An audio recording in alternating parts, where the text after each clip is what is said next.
在湖北長陽的深山懸崖絕壁之上，竟隱藏着一座神秘的古建築。它巧妙地鑲嵌在山洞之中，門前便是萬丈深淵，僅望一眼便叫人心驚膽戰，雙腿發軟。洞口處矗立着一道牌坊式山門，將洞內景象嚴密掩藏，顯得十分神秘。在這100米高的絕壁之上，古人為何在此建造這樣一座建築？牌坊後面到底隱藏着什麼？今天就跟着鏡頭，我們去一探究竟。大家好，我是阿樂。今天我来到湖北宜昌的大山裡面，那座建在懸崖絕壁上的神秘建築，它就在我身後的大山之上。我們走上去应該需要1個小時左右。好，現在我们就開始上山，帶大家上去一探究竟。我們看這個路的兩邊上有很多這個黃色的小花，這個是不是野菊花呀？比較小，但是很漂亮，黃色的。你們看這個路上到處都是，太多了。沒有想到現在冬天走在這種大山裡面，還能看到這麼漂亮的小花。現在我們就開始上山，上山的路還是比較好走的。這裡好像是果樹林，我看到這裡有很多橘子，掛滿了果實，看起來好誘人啊。你們看這邊上全是果樹，到處都是這個橘子樹，它就在這個森林裡面。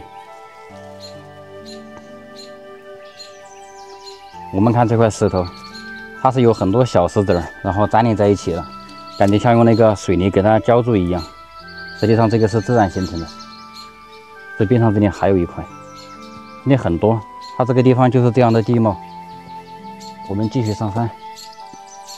哇，你們看這個路邊有一大片的蘆葦，看起來好漂亮啊。那個位置很茂盛，我们過來看一下。哇，它這個像人工種植的一樣，實際上它這個是野生的。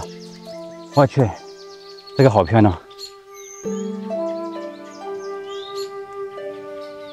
朋友們，我們現在終於要到了，就在前方的絕壁之上，我們看到白色的牌坊，我們快點走過去。啊，我們看這個路啊，走上來還是比較光滑的，應該經常有人走動。看來這個地方來的人還是挺多的。快到了，今天走過去應該還有100-200米吧。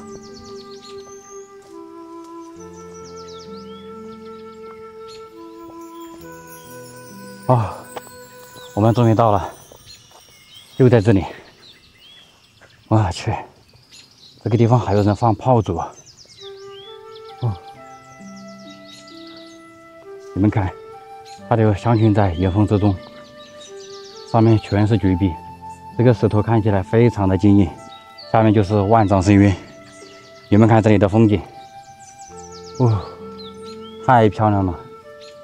這邊那個山也是石頭山，長了一些樹木。好，我們過去。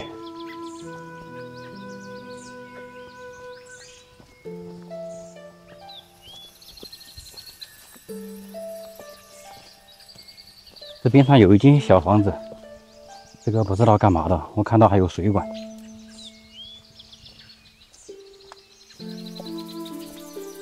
它這個房子全部是圍起來的。我們看這個地上有一根水管，地上這裡還有竹子，我們過去看一下。哎，這個地方感覺翻新過，最近我在網上看到是非常古樸的那種，現在都已經給它粉牆了。這裡有一間土地廟，裡面供奉的是土地公公跟土地婆婆，上面還有对联：福能生萬物，亦可發清祥。我們到裡面去看一下。它這裡有一道鐵門，沒有上鎖了，我們可以進去。哇，這個好重哦！進來之後，我們看到地上有很多柴火灰，這邊上還堆了很多的柴火。這裡還有一個燒水壺，已經被燻得很黑了。然後這裡是一面土牆，但是已經塌掉了，只剩一點點了。這裡居然還有灶台，我去，這看起來很新啊，應該是最近剛建的。這上面還有鍋碗瓢盆、柴米油鹽都有。這上面有人居住嗎？現在難道？我去，這裡有很多凳子，這個凳子就在邊上砍樹，然後就地取材，給它打磨出來的。我去，你看這是水管，哇，還有刷鍋的都有。我們走回去看一下，這裡還有一口水井。我去，好神奇啊！它這個水應該是從岩壁上滴下來的，慢慢的給它一点一点的滴在這裡的。好，現在我們過去。現在這邊上也是有護欄了。我記得我在網上看的時候，以前這個地方是沒有護欄的，可能這裡玩的人太多了，然後為了安全重要，當地然後搭建了護欄，現在就安全一點了。我們看邊上這裡，這裡是幹嘛的呀？這裡是空空如也，這個好像也是剛建的吧？這個是以前留下來的，它只是把這外面給它粉了一下牆，裡面還是泥土的，還是以前的泥土。這個裡面沒有神像，可能後面應該會放神像的，現在還沒有請神像到這裡面來。這裡有2塊，這是功德碑哦。我們看一下上面寫的啥。我們看到右邊這塊碑是大清光緒31年，到現在有多少年了？然後是地主杨茂祥，然後带領村民修建的。這邊這一塊是大清光緒33年，這2塊都是功德碑。這裡面還放了一些青瓦，以前留下來的。好，現在我們過去。這個地方比較窄啊，這下面就是萬丈深淵，看起來有點嚇人，但是它有這個護欄，還是比較安全的。這邊上還有這個鐵鏈子，如果有恐高的，可以拉住這個鐵鏈子過來。我去，你們看下方，特別的高。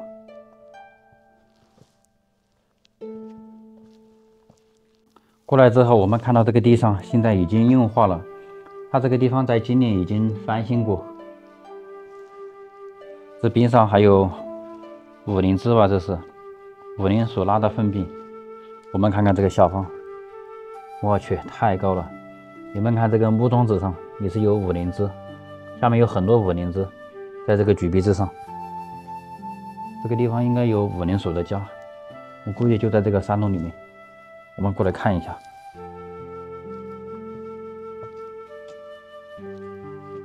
這裡有2個小山洞，裡面還有一些紙。我們看這裡面也是有五靈芝，這個位置肯定就是五靈所的家，還有那些草在裡面。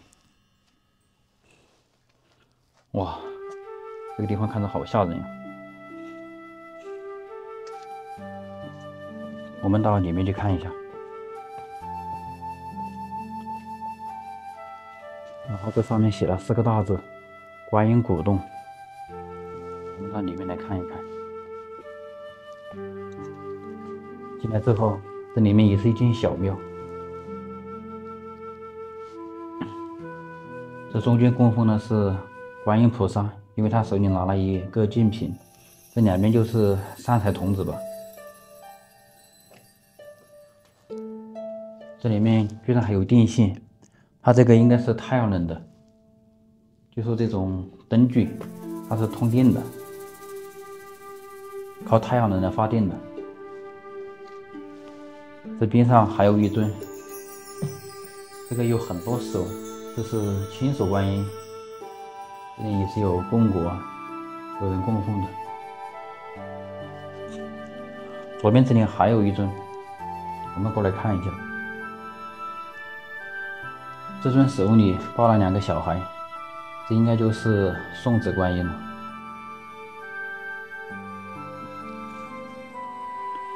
我們看後面這個山洞有多深了。這裡還有一尊，這尊我就不知道是哪路神仙了。然後這裡有一個箱子，邊上有很多的香烛。這後面好黑啊，我們打一下這個燈光。這個山洞好像沒有多深了，這裡就到底了。這裡有一個木架子，上面放的应该也是香烛。它这個山洞沒有多大呀，我感覺10個平方應該都沒有。但是這個山洞它很奇特，你們看這些石頭，這個在以前肯定是一片汪洋大海，就感覺像在海底世界一樣，很壯觀，看起來。它這個實際上是很牢固的，我們看起來感覺它是連在一起的，實際上這種地貌它是非常的牢固。這個，我們到外面來看一看，這個地方的視野太開闊了，能看到對面四周所有的風景。哇，太爽了，這裡非常的安靜。朋友們，這個地方叫觀音古洞，裡面供奉的是觀世音菩薩。這個地方已經有100多年的歷史了。它是在100多年前，有一位叫楊茂祥的主人公，他做了一個夢，說這個地方很靈驗，然後才帶領當地的村民來這裡修建的。現在這個地方來打卡的人也是比較多的，這邊上還修建了護欄，因為這裡的風景的確不錯。你們看這後面，太漂亮了。好，今天的視頻呢就分享到這裡了，我們下期再見。